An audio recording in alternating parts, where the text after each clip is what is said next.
Omicron now represents more than 20% of cases in England and is expected to become the dominant variant in London in the next 48 hours.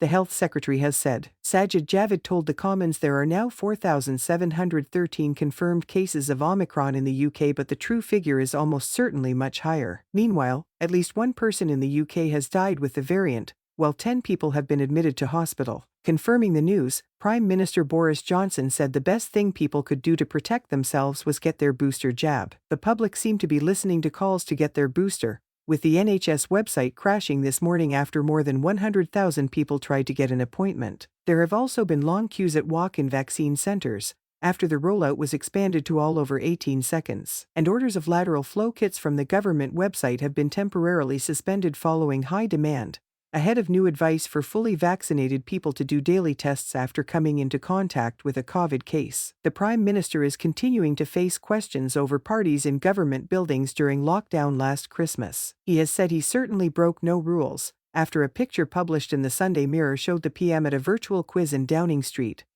appearing on screen alongside two colleagues. But sources have told the BBC other 10 staff members sat in groups of 6 in a room in the Cabinet Office. Mr. Johnson denied any wrongdoing but said the event would be investigated. About 70 Conservative MPs have said they will oppose the introduction of COVID passes in a Commons vote tomorrow. In the face of a large rebellion, government sources suggested Plan B measures for England would be divided into 3 separate votes on the different measures: compulsory COVID passes for nightclubs and large venues, stricter face mask rules, and replacing self-isolation with daily testing for those exposed to a positive case. However, the plans are expected to become law as Labour is backing the government. From today, people in England are being advised to work from home if they can. Some staff say they feel safer not having to commute and enjoy having a better work-life balance. But the boss of one city firm has told the BBC he thinks his employees will get less done when they're not in the office. Andrew Monk of VSA Capital called the rules frustrating and inconsistent, criticizing the fact people were allowed to hold Christmas parties but asked not to go into work.